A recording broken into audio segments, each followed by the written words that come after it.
desde los versos 36 al 42.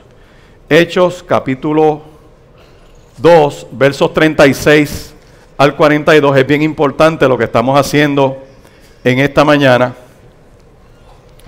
Y quiero tocar una palabra que tiene cierta pertinencia con lo que usted ha visto en la mañana de hoy. Una vez usted localice este pasaje brevemente y en reverencia al Señor de la palabra, le voy a pedir que se ponga en pie. Hechos capítulo 2, Nuevo Testamento, versos 36 en adelante, dice así, ¿lo tienen? Sepa pues ciertísimamente toda la casa de Israel que a este Jesús, a quien vosotros crucificasteis, Dios le ha hecho Señor y Cristo. Al oír esto, se compungieron de corazón y dijeron a Pedro y a los otros apóstoles, varones hermanos, ¿qué haremos? Pedro les dijo, arrepentíos y bautícese cada uno de vosotros en el nombre de Jesucristo para perdón de los pecados y recibiréis el don del Espíritu Santo. Porque para vosotros es la promesa y para vuestros hijos y para todos los que están lejos, para cuantos el Señor nuestro Dios llamare. Y con muchas otras palabras testificaba y les exhortaba diciendo, sed salvos de esta perversa generación. Así que los que recibieron su palabra fueron bautizados y se añadieron aquel día como 3,000 personas y perseveraban en la doctrina de los apóstoles y en la comunión de unos con otros, en el partimiento del pan y en las oraciones. Señor, te adoramos, te damos gracias. Te damos gracias porque tú eres bueno, porque para siempre es tu misericordia. Y la fiesta de esta mañana es para ti, que eres el Dios verdadero. Señor, ahora estamos delante de tu presencia, suplicándote que tu palabra cumpla el propósito para el cual tú la envías en esta hora. Yo te suplico, Señor, que si alguien no te conoce, este día sea día de salvación. Y si alguien está atado, sea libertado por tu poder. Y como una añadidura espiritual, si hay algún enfermo, sea sano en el nombre de Jesús. Señor, toma dominio de todo, nuestra mente y nuestro corazón, y permite que esta palabra entre a lo más profundo de nosotros. En el nombre de Jesús te damos gracias. Amén y amén. Se puede sentar. Fíjese qué cosa interesante. Mire ese texto. Se añadieron a la iglesia ese día, ¿cuántas personas?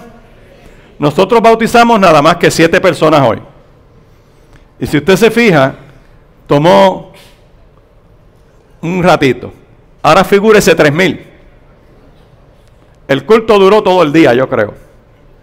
Unos empezaron por las mañanas, otros los estaban bautizando quizás al mediodía, quizás temprano en la tarde. Es parte de la experiencia cristiana. Mire, en la iglesia cristiana celebramos bautismo cuando una persona da el paso de testificar públicamente su fe en Jesucristo. Yo creo que no pueden haber, había una vez un cántico que se regó por ahí en algunos grupos, que era un cántico que era los cristianos de la secreta. ¿No? ¿Usted se acuerda de ese cántico? Y el cántico lo que decía, no lo voy a cantar porque tampoco lo sé. Lo que decía el cántico es que hay gente que vive diciendo que cree en Cristo, pero nadie sabe que son creyentes. Porque su estilo de vida no demuestra que realmente tienen comunión con el Señor. Y a mí me gustan las palabras que están en Romanos capítulo 1 y verso 16, que dice, porque no me avergüenzo del Evangelio, porque es poder de Dios para salvación a todo aquel que cree, al judío primeramente y al griego y a todos los que reciben a Cristo como su único y eterno Salvador. Así que puedes mirar al lado tuyo y le dices a la persona, soy aleluya y qué. Dile, soy aleluya y qué. Dile, y al que no le guste, que se convierta. Amén, porque esto es cuestión de vida o muerte. Ahora, escuche bien, hay gente que no se bautiza. Y yo quiero aclarar algo desde el principio de este sermón. Cuando usted mira las narrativas de la crucifixión, está el gran diálogo entre los ladrones y Cristo. Se le llama 7 palabras, pero es un resumen. Realmente había bastante diálogo en el Calvario. Yo creo que el evento de la salvación no era para 7 palabras. Yo creo que allí fue bastante lo que se dijo. Y Cristo empezó el Calvario orando, ¿verdad? Porque empezó, Padre, perdónalos. Y en esa oración termina, Padre, en tus manos, ¿qué? Encomiendo, porque los calvarios, escúchelo bien, se pasan orando. Ahora, en ese diálogo uno de estos hombres decide aceptar a Cristo como su Salvador. Y la expresión de Cristo es: de cierto te digo que hoy estarás conmigo. ¿Dónde? O sea, se fue directo, no se congregó para recibir clase, no tuvo que ser bautizado para ser salvo.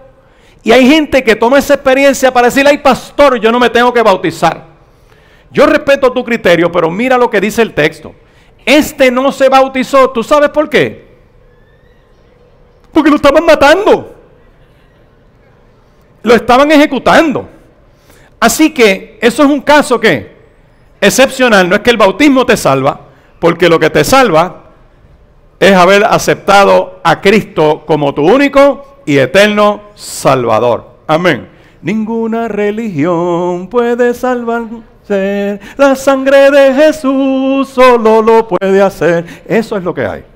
Ahora, yo sigo mirando esta palabra y hay quien no se bautiza. ¿Por qué razón? Porque no ha sido expuesto a la palabra de Dios. Porque una de las cosas que nosotros vamos a ver en este texto, mire bien el verso 41 de Hechos 2, mírelo ahí. Así que los que recibieron su palabra fueron ¿qué? Los que recibieron su palabra fueron ¿qué? Pues entonces, si hay gente que no se quiere bautizar, una de las causas puede ser que no han recibido su palabra. Una segunda razón para no bautizarse es que no saben lo que eso implica. Y yo lo quiero trabajar en esta palabra porque la Biblia está llena de expresiones de que lo que hemos hecho aquí no es mojar gente.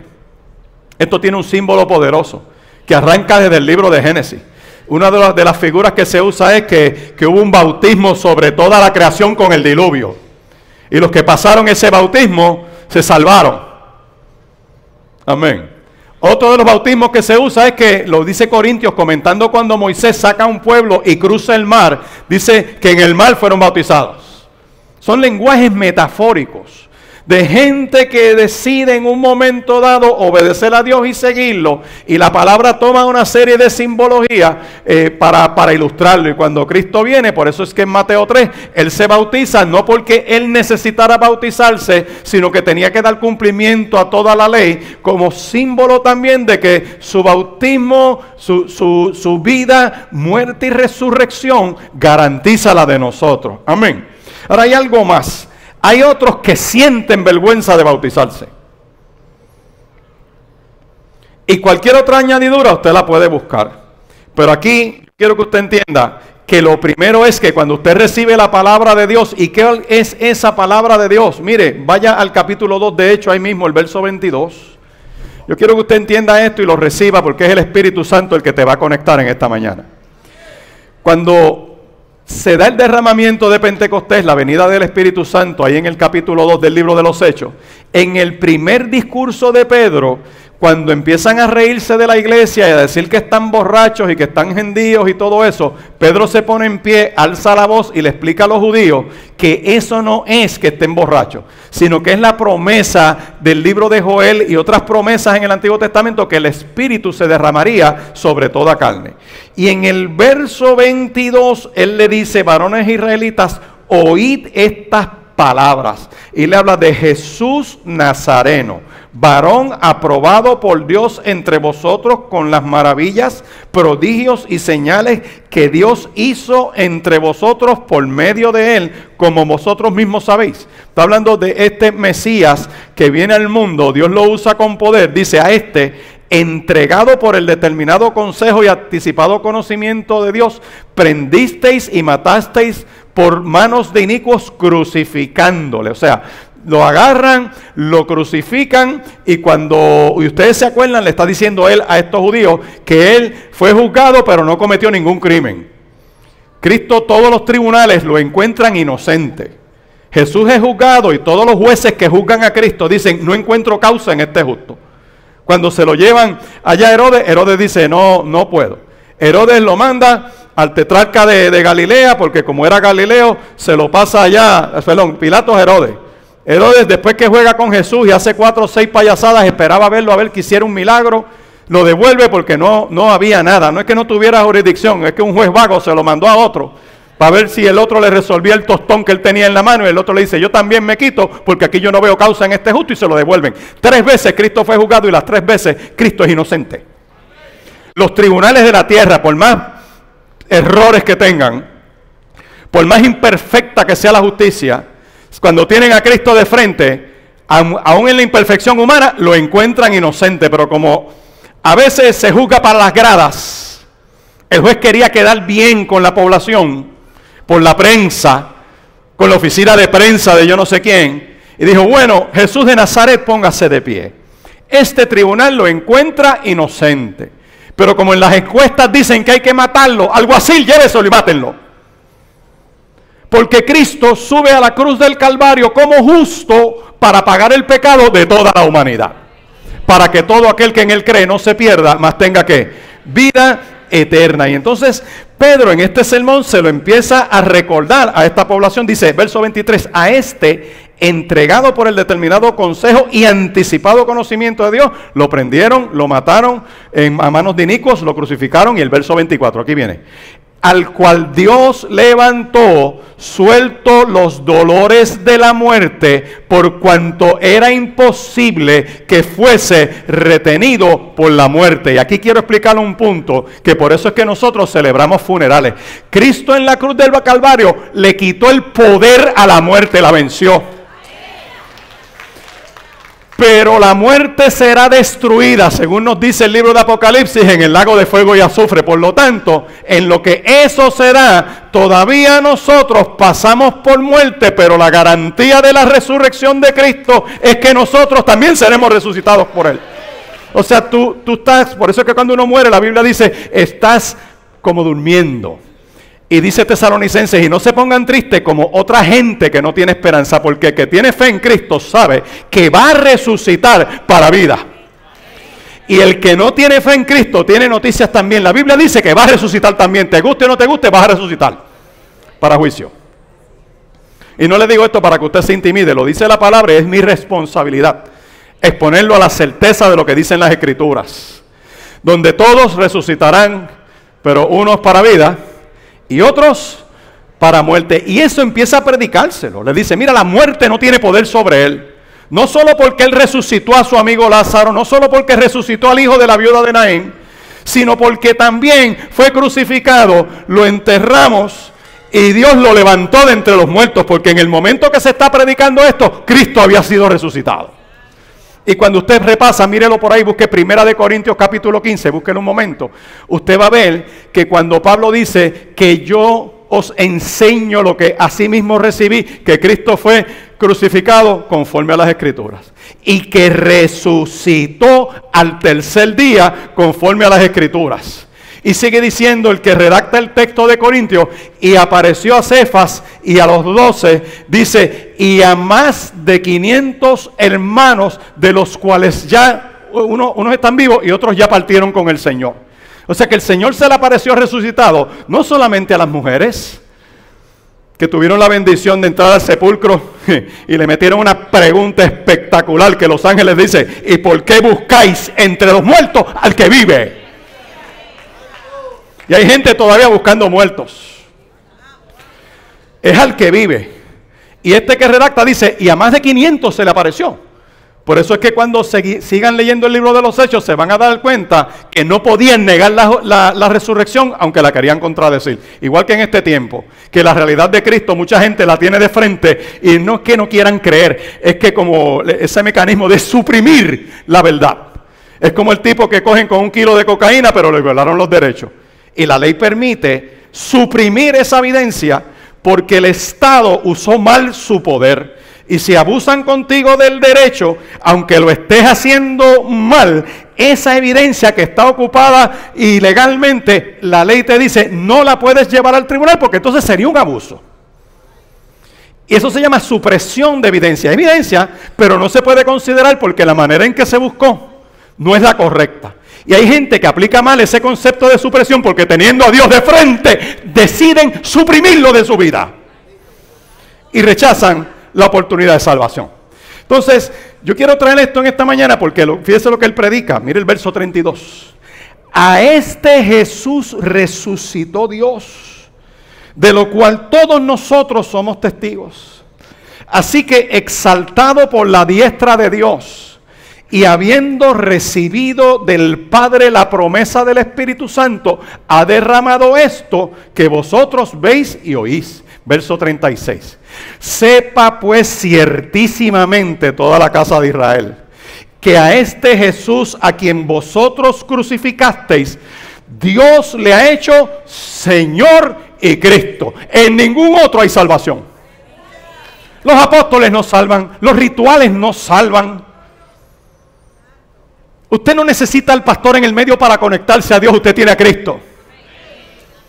Entonces, después que él dispara esta palabra y se la presenta con la unción del Espíritu, porque viene el derramamiento del Espíritu, y él les predica este Cristo prendiendo las lámparas del Antiguo Testamento, ¿cuál es la reacción de estos que reciben ese sermón? Y es la pregunta con la cual yo quiero terminar la introducción para empezar el sermón.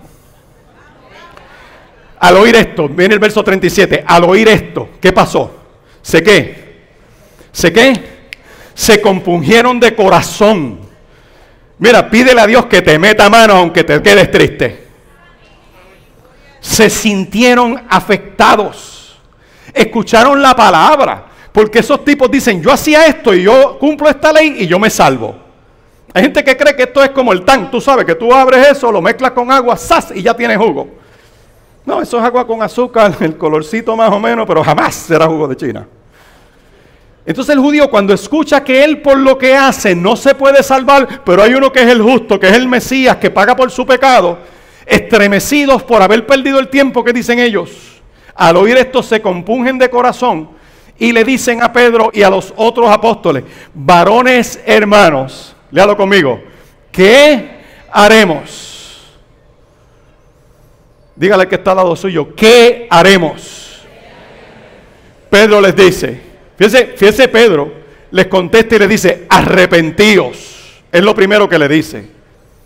Tiene que haber un cambio de vida. Hay que reconocer la necesidad que tenemos de Dios. Mire, estamos viviendo en una sociedad autosuficiente.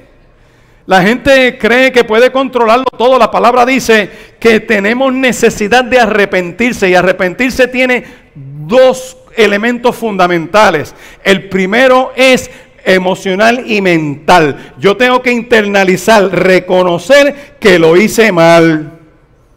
El que se arrepiente tiene un cambio de mentalidad. Romanos 12 dice, no te conformes a este siglo. No te dejes arrastrar por lo que tú estás viendo que está pasando. Que hay gente que no es responsable con sus hijos, paga tú el precio por los tuyos. Esta mañana hemos visto el privilegio de que presentan a Victoria delante del Señor. Y la gente hace esto como un testimonio público, copiando parte del proceso cuando se hace con Cristo. En Cristo habían 3 cosas que se hacían con un niño y Cristo las cumplió las 3. Al 8º día, en el caso del varón, circuncidado. A los 40 días se presentaba. Y después, a los 12 años, lo llevaban al templo porque era el momento en que salía de la frontera del control de los padres para que los rabinos le metieran palabra. Son los 3 rituales que se cumplen en Cristo. Y en esta mañana hemos visto que traen a Victoria y la presentan diciendo a esa familia, pactamos con Dios en dedicarla. Lo que me están diciendo es, pastor, estamos dispuestos a arrepentirnos, a cambiar de mentalidad, a hacer las cosas como Dios dice para que esta niña pueda alcanzar el propósito para el cual Dios la trajo a esta casa. O sea, arrepentirse es una metanoia, es un cambio de actitudes. Todos tenemos algo que cambiar. ¿Cuántos tenemos algo que cambiar? Pero hay algo más. Además de la mentalidad, está el cambio de acción. Tiene que haber la demostración de que estamos cambiando. Hay gente que sabe los conceptos, pueden dar hasta un estudio de lo que es correcto, pero cuando tú miras el estilo de vida es un desastre. Porque sabe mucho, pero no lo viven. Eso es como el papá que fuma y le dice al hijo no fume. Eso es malo, te hace daño y tirándole el humo en la cara. Y si te agarro fumando, te parto la cara. ¿A cuánto le dijeron eso? Y el viejo fumaba. Entonces, tiene que haber un cambio de mentalidad. Dice el verso 38, ¿cómo dice? Pablo dice, arrepentíos. Tiene que haber un cambio de mentalidad, pero tiene que haber un cambio de acción. Y es fuerte, es difícil, porque la Biblia plantea que hay una lucha entre el espíritu y la ¿qué? Y la carne. Yo quiero ilustrarlo como lo vi hace unos días atrás. Vengan ustedes dos aquí, parecen aquí. Un momento. Javier, vente por acá. Eso es, ven por acá. Eso es. Camps, ven por aquí. Vamos a ver, yo quiero hacer la ilustración de esta manera. Él simboliza la carne.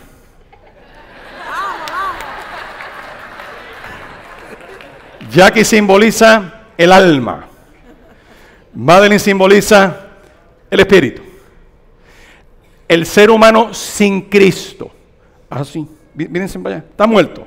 Así, con la cabeza abajo. No tiene vida. El alma, el que está muerto espiritualmente, el alma y la carne, esa lucha entre alma y carne es la que dirige la persona. La carne tira hacia lo carnal. El alma es variable porque según se sienta, así vive. Pero, levanta las manos así, para acá, para hacia ahí. Pero cuando la gente acepta a Cristo, el espíritu cobra vida.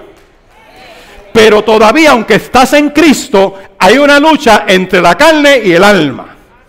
Y uno trata de obedecer a Dios, uno quiere servir a Dios. Eso no lo digo yo, lo dice Pablo en Romanos. Dice, lo que quiero hacer, no lo que no lo hago. Para acá como si estuvieras caminando, pero te quedas ahí.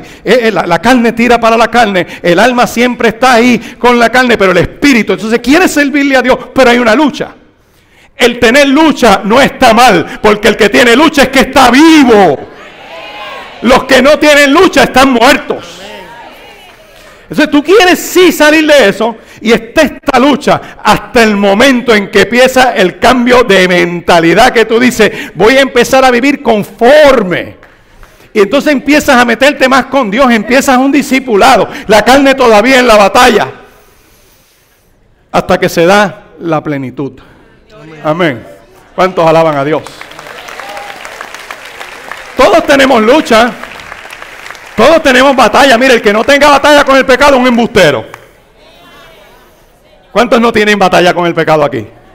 Todos tenemos batalla con el pecado. Pero esa batalla yo no la puedo usar como justificación para tener un pie en la iglesia y uno en el mundo. O sea, hay que bajar el fronte ya. Hay que decirle, Señor, yo necesito someterme totalmente a ti. Por eso es que cuando dice el ser bautizado es un testimonio público de que me coloco no solamente bajo la autoridad de Dios, sino bajo el señorío. Amén. Busque Romanos 10, para verlo más claro. Yo espero que esto esté fluyendo. Amén. Romanos capítulo 10, versos 9 y 10 dice lo siguiente. Dice que si confesares con tu boca que Jesús es el Señor y creyeres en tu corazón que Dios le levantó de entre los muertos, serás ¿qué? Salvo, porque con el corazón se cree para justicia, pero con la boca se confiesa ¿para qué? La remisión de pecado ocurre en esa experiencia tuya personal con Cristo y siempre es antes del bautismo. Ahora, el bautismo es un símbolo externo de la muerte, sepultura y resurrección de Cristo. En el bautismo expresamos que hemos sido librados de la muerte y de la condenación mediante la resurrección de Jesucristo. Y esto no porque el agua nos lava el cuerpo, sino porque al bautizarnos nos volvemos a Dios y le pedimos que nos limpie de pecado. Amén. El bautismo es parte del anuncio evangelístico que hacemos. Hoy se predicó un sermón ahí en este bautisterio. Y estamos predicándolo con nuestra vida. Que para entrar ahí me tengo que haber arrepentido, que yo fui perdonado por la fe en Cristo. Vaya a Romanos capítulo 3, denle unas paginitas para atrás, Romanos capítulo 3, versos 24 y 25. Dice, siendo justificados gratuitamente por su gracia, mediante la redención que es en Cristo Jesús, a quien Dios puso como propiciación por medio de la fe en su sangre, para manifestar su justicia a causa de haber pasado por alto en su paciencia los pecados pasados. En otras palabras, yo estoy justificado por la gracia de Dios. No es que yo haga algo para merecerme el favor de Dios, porque todos pecamos y estamos destituidos de la gloria de Dios. Ninguno tiene méritos propios para decir yo estoy limpio para pararme delante de Dios, si no es por la obra de Cristo a esa persona que lo ha aceptado y lo ha creído como su Salvador. Por eso es que Efesios, en algún pasaje, creo que es 2 por ahí, dice que esto no es por obras para que nadie se gloríe, porque si no un retardado mental no se puede salvar. Si no una persona que no tiene la manera de hacer algo no se puede salvar. Hay gente que, por eso es que uno de los peligros en este tiempo del materialismo es una sociedad que hay gente que cree que con sus billetes se acercan a Dios. Eso es obra. Yo no puedo sobornar a Dios con lo que yo tengo para tratar de comprarlo. Ese fue el problema de Saúl cuando lo pillaron con el botín. Dice, no, esto no es para mí, es para Dios. Como si llevarle par de pesos a Dios evita la realidad de Dios. Por eso es que en esto se salva el pelado y se salva el que tiene, pero ambos tienen que aceptar a Cristo como su Salvador. Amén. Se salvan los que tienen letra y los que jamás han tenido letra. Por eso yo te invito que en esta mañana, si todavía estás en esa batalla, dile, Señor, yo necesito que tu Espíritu Santo me guíe a la verdad que es Cristo. Estoy dispuesto a cambiar, estoy dispuesto a arrepentirme. Hay gente que se queda de una manera toda la vida y no hay manera, no se quieren abrir a cambiar y se pierden lo mejor de Dios. Mire, tan simbolismo es en la biología que cada etapa en la vida te trae algo diferente. ¿Quiénes son los cascarrabias? Los que nunca quieren cambiar. Y siempre lleva 30 años poniendo el jugo en la misma esquina de la nevera y no hay quien lo cambie. Lo quieres sacar por el techo, pónselo en la puerta para que tú veas el revolú que se va a formar. Pero eso ¿alguien quiere testificar por aquí? Que oí. Pero, llega el momento en que te tienes que abrir a cambiar. Llega el momento que te tienes que dar cuenta que tiene que venir un cuando, que Dios siempre te amó. Esa es la metáfora poderosa del pródigo, que estando en todo, lo deja, se va y llega al babote y a la porqueriza y se siente tan mal, se siente tan miserable que dice, y yo en la casa del Padre estaba también, yo sé lo que voy a hacer, como yo sé que el viejo perdona, yo regreso para donde el viejo, pero su mentalidad era, regresaré como jornalero. Y cuando decide volver en sí, que dice, yo puedo salir de este fango. Dios no me hizo para estar aquí. Hay algo mejor que lo que estoy viviendo. Descubren el camino. Yo me lo imagino. ¿Cómo le voy a decir al viejo? ¿Qué le digo? ¿Cómo lo abordo? ¿Ustedes se acuerdan cuando usted quería algo de sus padres o de sus abuelos o de sus tíos? Usted ensayaba un libreto. Los más listos se iban al espejo y ponían alguna cara. Pero el pródigo, cuando regresa a la casa del padre, que se cree jornalero, le dice al padre, hazme como uno de tus jornaleros, porque yo sé que yo lo dañé, yo metí las patas, yo lo dañé. Descubre que nunca dejó de ser hijo, que el padre lo cubrió.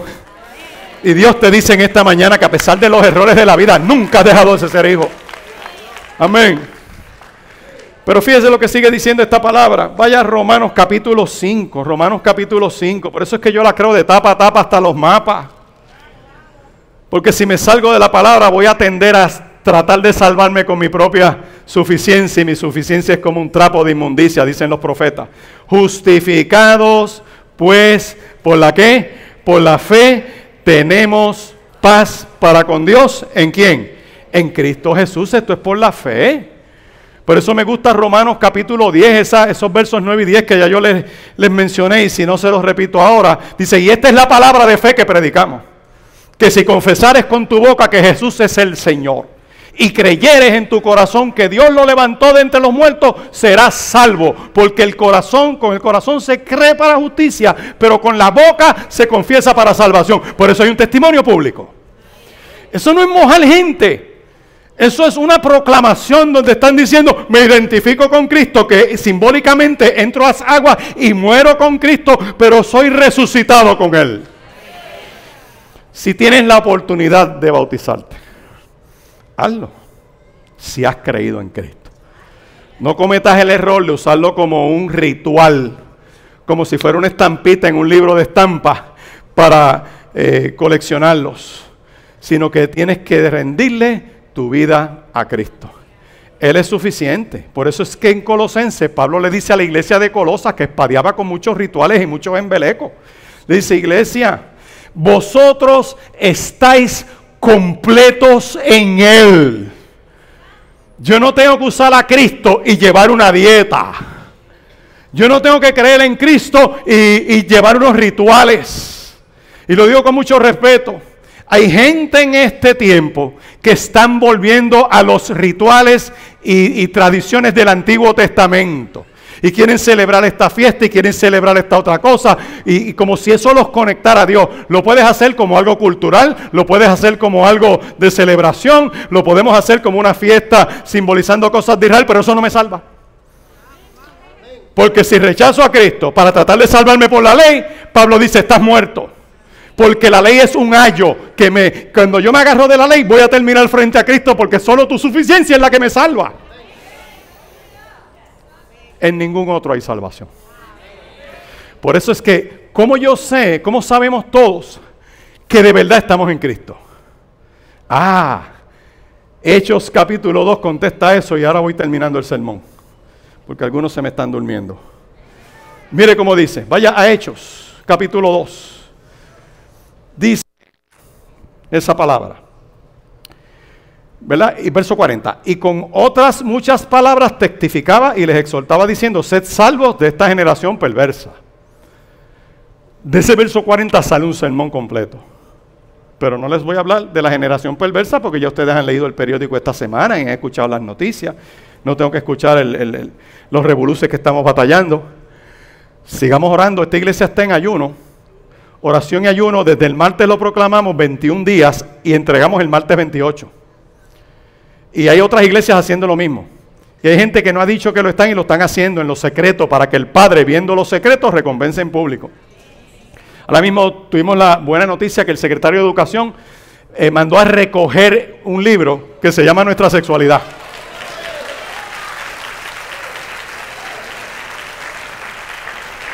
Pero yo no me duermo, porque hay que ver quién lo compró.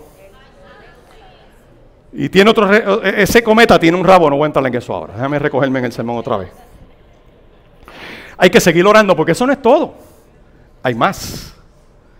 Yo reclamo que los puntos de droga se secan como se secó la higuera. ¿Cuántos creen que eso es posible? O sea, yo reclamo que los gatilleros de momento dejan las armas y empiezan a hacer algo productivo. ¿Es posible? La gente no tiene que vivir de un arma. Tiene que haber un cambio de ¿qué? De mentalidad. ¿Y eso qué lo produce? ¿Un qué? ¿Un encuentro con quién? Con Dios, por medio de la palabra que Él ilustra, que a pesar de los errores de la vida, que te criaron de esta manera, que te abusaron y te maltrataron y te abandonaron, no importa cómo haya sido tu vida, la palabra te dice a ti que Dios te ama y tiene un plan contigo. Y puedes salir de la muerte y entrar a la vida. Eso es lo que dice esa palabra en el día de hoy. Y cuando la gente está en esas de estar en comunión con Dios, dice en Hechos capítulo 2, verso 41, que así que los que recibieron su palabra se bautizan, y se añadieron aquel día como 3,000 personas. Pertenecer a la iglesia no es parte de un club. Hay gente que no quiere meterse en la iglesia porque requiere compromiso. Yo aquí no estoy como esos pastores legalistas que tú tenías que estar en todos los cultos porque si no estás en pecado. Yo sé que hay niños, que estamos en otro tiempo, que hay que hacer asignaciones, que hay muchos compromisos, pero hay que sacar un tiempo para Dios. ¿Cuántos de ustedes saben que a veces estando en casa perdemos el tiempo? No voy a mirar a nadie, pero ¿cuántos les pasa como a mí? Que a veces digo, déjame sacar un rato para ver televisión. Entonces tienes un de esos que tiene 100 canales. Y cuando tú empiezas a ver algo, cuando más interesante está, ¡pap!, cortan y meten un anuncio. Entonces empieza, ¡pap!, ¡pap!, y de momento estás viendo 5 canales distintos. Y no ves ninguno. ¿Cuántos les pasa eso? Deja ver si yo soy el único. ¿Ves que yo no soy el único, Madeline? Entonces, o sea, todos Pero entonces, si eso me ocurre, por ejemplo, un martes, aquí hay una cosa que se llama el Fogón del Espíritu, que es un culto que dura 1 hora 30 minutos. Va a empezar a las 7:30 y termina a las 9. Y es de oración. Porque me dice esta palabra, mírelo aquí, Hechos 2, que dice que los que reciben la palabra no solo se bautizan, se añaden, dice, y perseveraban en la doctrina de los apóstoles, en la comunión unos con otros, en el partimiento del pan, y en las ¿qué? Y en las oraciones. O sea, tiene que haber eso en tu vida, porque no es solo bautizarme, es que hay un compromiso también. Tu estilo de vida empieza a cambiar, empiezas a llegar a la reunión de los santos. Y de momento empiezan a fluir los testimonios. Hay muchos testimonios que están fluyendo en resultado de la oración. Dios está en su trono y la oración llega a su presencia por medio de Cristo, que está a la diestra del Padre. Pero eso es que hay que sacar un rato para orar. Estamos en ayuno de los lunes, unos ayunarán lunes, unos martes, otros miércoles, otros jueves, otros viernes. Quizás tú puedes un miércoles, este puede el miércoles de la otra semana. Pero todo este cuerpo haciendo ese ejercicio delante de la presencia de Dios, Dios en respuesta a su oración, porque la Biblia dice que Dios contesta la oración. Entonces de momento hay una sanidad aquí, de momento un hijo se reconcilia acá, de momento otro rompió vicio, aquel salió de las tinieblas. En respuesta a un Dios amoroso que responde al clamor de un pueblo. Habrá alguien en esta mañana que me dice, pastor, esa palabra es para mí. Hay un encuentro en esta mañana. Tú le dices, Señor, en este año yo quiero reflexionar. En el arrepentimiento hay una evaluación completa. Quizás no tienes pecado que confesar para salvación porque ya eres salvo en Cristo Jesús. Pero hay todavía unos embelecos en el alma y en el corazón. Aquí otros nos tenemos que identificar con la lucha que hay entre el espíritu, el alma y el cuerpo. Que todavía creyendo en Cristo tenemos unas batallas fuertes y Dios te está diciendo en esta mañana, mi espíritu está aquí y mi espíritu te va a dar la fortaleza y ese derramamiento del espíritu va a permitir que salgas de la tiniebla a la luz admirable. Esa presencia de su Espíritu Santo te va a fortalecer para que esa carne que está dominada por el alma ahora respondan y se conecten al Espíritu Santo de Dios. Aquí tiene que haber gente en esta mañana que diga, pastor, yo necesito confesar mi pecado. Habrá alguien que por primera vez en su vida dice, yo recibo a Cristo y lo acepto como mi único y eterno Salvador. Hay esa persona en este lugar. Si esa persona, póngase en pie, venga aquí, yo tengo que orar por usted. Habrá alguien que dice, necesito el perdón de Dios. Quiero reconciliarme con Dios. Si hay esa vida, levántate en el nombre de Jesús. ¿Habrá alguien? Qué bueno, Dios te bendiga. Acércate aquí, ven aquí, ven aquí. Qué bueno, ven por aquí, ven por aquí. ¿Habrá alguien más que me lo dice, pastor? Mire, quizás yo le serví a Dios alguna vez. Dios te bendiga. Dios te bendiga. Y has estado en una batalla largo tiempo. Tu batalla tú la conoces. Yo no tengo que entrar en eso. Eso es, Dios te bendiga. Acércate. Y tú le vas a decir, Señor, yo reconozco que tengo una lucha, como decían las abuelas antes, entre cuero y carne, entre espíritu y alma. Y necesito un toque del Señor en esta hora. Si esa persona, póngase en pie, tengo que orar por usted. Señor, tengo esta necesidad. Hay familias que están pasando por etapas difíciles, por batallas. Mire, hay hogares que tienen unas temporadas que se convierten como en campos de batalla. Y en esta mañana Dios te está diciendo que Él trae paz a tu casa, que Él trae paz a tu hogar, porque va a poner paz en tu corazón. Si hay esa persona en este lugar, le va a decir, Señor, tú sabes que yo necesito esa fortaleza tuya. Levántate en el nombre de Jesús. Eso es. Señor, yo necesito ese toque tuyo. Los que están aceptando a Cristo por primera vez,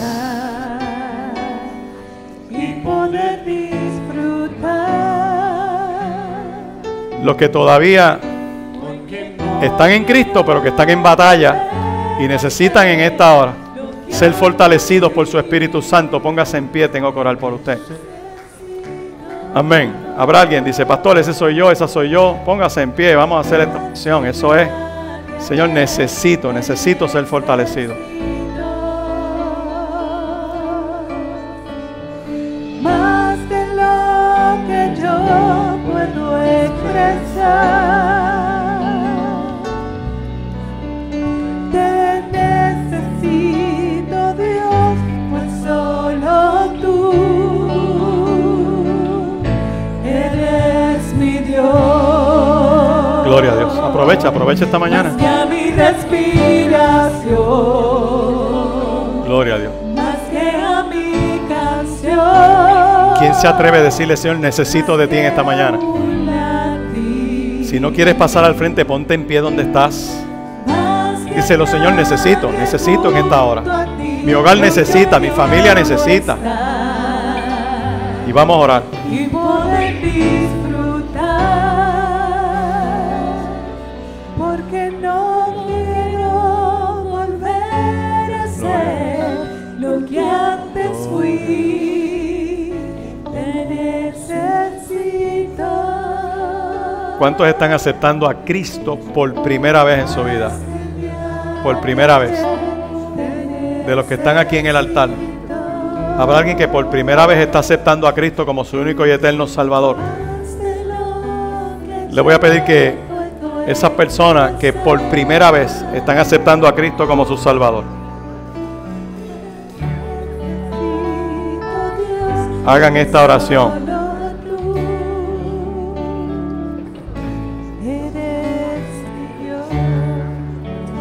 Los que por primera vez aceptan a Cristo como su Salvador, estos que están aquí, voy a pedir que por un momento hagan esta oración. Diga: Señor Jesús, Señor Jesús, me entrego a ti, me entrego totalmente a ti y reconozco que soy pecador, pero recibo en esta hora tu perdón, porque te confieso como mi único y eterno Salvador. Señor, escribe mi nombre en el libro de la vida y lléname de tu Espíritu Santo. En el nombre de Jesús. Amén y amén. Estas personas que por primera vez aceptan a Cristo, les voy a pedir que pasen.